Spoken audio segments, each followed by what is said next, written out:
family? Today I'm gonna give y'all a range report on this little bad boy here. This is the Keltec P11 chambered in 9mm. Nothing is in the gun. This gun was given to me by a close friend out in Las Vegas. Shout out to him. This gun, I had it for about 10 years almost. And when I got it, it was in this condition. He did modifications to the grip.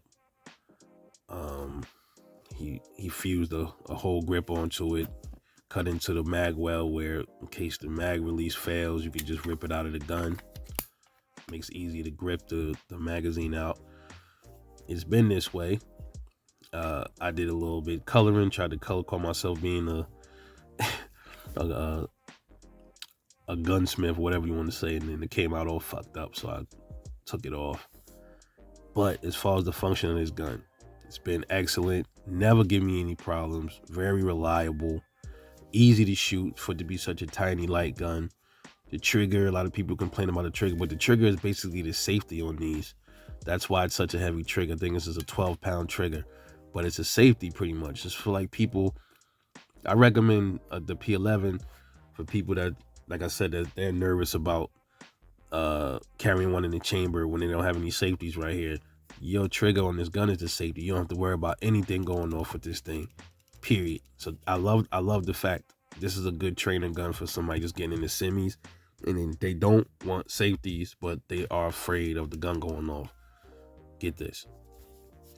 But this is a good option, but never any issues. And I can imagine how many rounds my friend probably put through this thing. And I've never had a malfunction, no failure feeds, no jams, no failure ejects. Nothing fell apart on the gun. A lot of people bash Keltecs.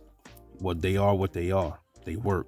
They do work. Some Keltecs had some issues, like the PF9 had some issues early on. I heard the P3AT may have had some problems, but the P32s and the P11s I heard were always mostly spot on. I did hear some of the early P32s may have had slight problems, but Keltec fixed them. I think it was extractor problems.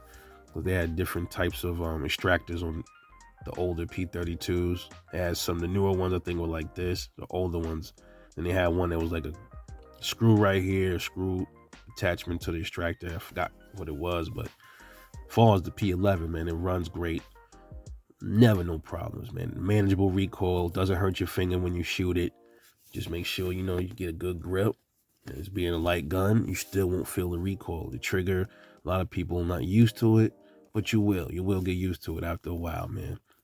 So, after years of service, this gun has been superb for me. Runs just like a fucking Glock, man. I probably put, I don't know, maybe 3,000 and change. A lot of people consider it not a lot, but for a gun of this quality, that's a lot of rounds for it to still be functioning good, and I still shoot it. It comes with it's not a captive recoil spring or anything like that, but plastic guy rod, and it's still running with the plastic guy. I think this guy rod might be metal.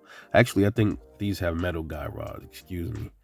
I believe these have metal guy rod. I don't remember. I have to probably take it apart and check. I think this has a metal guy rod, but I'm pretty sure. I don't know. I think this is polymer, but it feels like it's metal. It may have been replaced. He probably replaced this with a metal guy rod.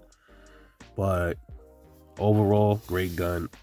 I recommend it, man. Keltec P11. That's my range report.